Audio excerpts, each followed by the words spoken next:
Hello and welcome to web craze और मैं हूं आप सभी के साथ इशिका। और आज हम बात करने वाले हैं मोस्ट अवेटेड और साथ ही मोस्ट ट्रेंडियस्ट मूवी के बारे में जिसका नाम है भूल भुलैया 3। और ये मूवी वैसी ही निकली है जैसी मैंने एक्सपेक्ट की थी। और ये बात अब फाइनली प्रूफ हो चुकी है कि भूल भुलैया 1 को अगर हम रिप्ले कर करके भी देखें तो भी ये मूवी हमें उतनी ही अच्छी लगेगी जितनी जब ये आई थी तब लगी थी। और ये बात हेंस प्रूव्ड हो चुकी है कि भूल भुलैया 2 और 3 की हमें जरूरत थी नहीं। और अब भूल भुलैया 3 की अगर बात की जाए तो भूल भुलैया 3 की कहानी जो है वो काफी ज्यादा अच्छी लगी मुझे, लेकिन क्लाइमेक्स में फिर उन लोगों ने इनजस्टिस कर दिया है। और अगर तीनों मूवीज की अगर बात की जाए तो तीनों मूवीज के बीच में कोई भी लिंक नजर आ ही नहीं रहा है। क्योंकि अगर भूल भुलैया 1 की बात की जाए तो वो बहुत अच्छी थी और उसमें भूत था ही नहीं, उसमें एक बीमारी के बारे में बात किया जा रहा था जो कि डीआईडी थी। भूल भुलैया 2 भी ब्लैंड निकली, भूल भुलैया 3 जो थी उससे भी ज्यादा ब्लैंड निकली। बस भूल भुलैया 3 का जो प्लॉट ट्विस्ट था वो ज्यादा अच्छा था और भूल भुलैया 2 का जो था वो क्लाइमेक्स ज्यादा अच्छा था। और भूल भुलैया 1 के साथ मैं इन दोनों मूवीज को कंपेयर करूंगी ही नहीं, क्योंकि ये दोनों मूवी उस मूवी के साथ कभी कम्पीट कर ही नहीं सकती है।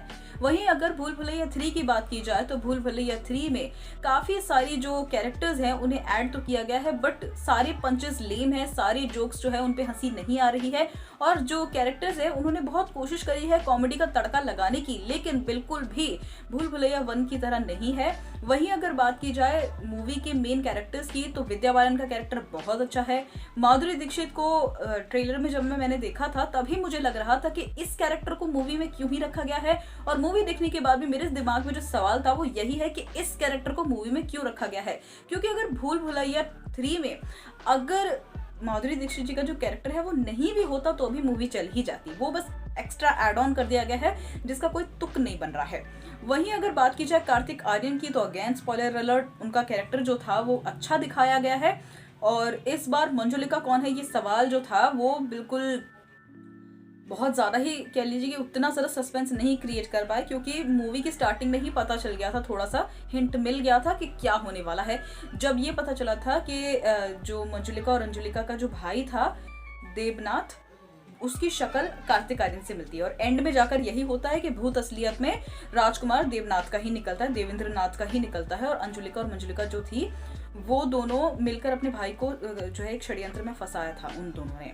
और जो मंदिरा और मलिका यानी कि जो माधुरी दीक्षित जो रोल प्ले कर रही है वो उसका नाम है मंदिरा और उनके पास्ट वाले कैरेक्टर का नाम होता है अंजुलिका। और जो विद्या बालन प्ले कर रही है उसका नाम है मलिका और उनका जो पास्ट का जो कैरेक्टर होता है उसका नाम है मंजुलिका। और जो कार्तिक आर्यन है उनका नाम है रू बाबा और पास्ट के कैरेक्टर का नाम है राजकुमार देवेंद्र नाथ। तो इन तीनों में यही था कि जो भूत था वो असलियत में राजकुमार देवेंद्र नाथ का था और अंजुलिका और मंजुलिका का पुनर्जन्म हुआ था मलिका और मंदिरा के नाम से। जहाँ ये कहानी जो थी मुझे ब्लैंड ही लगी। और अगर रेटिंग की बात की जाए तो रेटिंग में भी मैं भूल भुलैया 1 को तो अगर 5 में से 6 मार्क्स भी देने हो, अगर 6 स्टार्स देने हो तो मैं वो भी दे दूंगी, लेकिन हम फिलहाल के लिए 5 ही दे रहे हैं। वहीं अगर भूल भुलैया 2 की बात की जाए तो मैं 3 दूंगी, मुझे वो कहानी बिल्कुल भी पसंद नहीं आई। I really didn't like the Bhool Bhulaiyaa 2। और अगर भूल भुलैया 3 की बात की जाए तो भूल भुलैया 3 के ये छोटे से प्लॉट ट्विस्ट की वजह से कि देवेंद्र नाथ के भूत को दिखाया गया था, मैं उसे 3.5 स्टार्स दे दूंगी। बट 3 भी जस्टिस होगा उसके साथ, क्योंकि कहानी जो थी वो उसके साथ जस्टिस नहीं किया गया। एंड में मुझे ऐसा लगता है कि अंजुलिका और मंजुलिका को सजा देनी चाहिए थी, देवेंद्र नाथ को अपना बदला लेना चाहिए था, लेकिन कहानी सिर्फ ऐसे ही कर दी कि देवेंद्र नाथ की सिचुएशन को उन्होंने समझ लिया और फिर उसकी आत्मा को मुक्ति मिल गई। तो इस मामले में अगर भूल भुलैया 2 के अगर क्लाइमैक्स की बात की जाए तो मुझे वो क्लाइमैक्स ज़्यादा अच्छा लगा कंपेयर टू भूल भुलैया 3 से।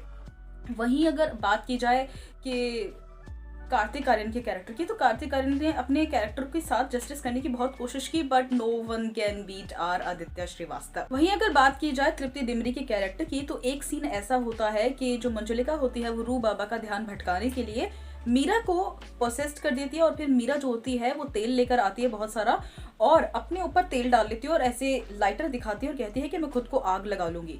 जिसके बाद जो रोहन होता है वो बहुत जोर से मीरा को चिल्लाता है, बुलाता है और उसके हाथ में से वो लाइटर दूर फेंक के उसे गले लगा लेता है। सेम टू सेम वैसे ही जैसे भूल भुलैया 1 में जब सिद्धार्थ अवनी को गहने खरीदने जाने के लिए मना करता है और फिर जो अवनी होती है वो पलंग को उठा लेती है और फिर सिद्धार्थ अवनी को बुलाता है और अवनी जो होती है बैक टू अवनी हो जाती है मंजुलिका के कैरेक्टर से। वैसे ही इस मूवी में काफ़ी सारे और रेफरेंस दिए गए हैं, जैसे शहजादा मूवी जो थी कार्तिक आर्यन की बहुत बड़ी फ्लॉप मूवी थी, इसीलिए एक सीन होता है जब तृप्ति डिमरी का जो भाई होता है वो ये कहता है कि मैं शहजादा हूँ, शहजादा इस रियासत का। तो कार्तिक आर्यन का कैरेक्टर रूबाबा कहता है कि कुछ भी बोल, बस शहजादा का नाम मत ले।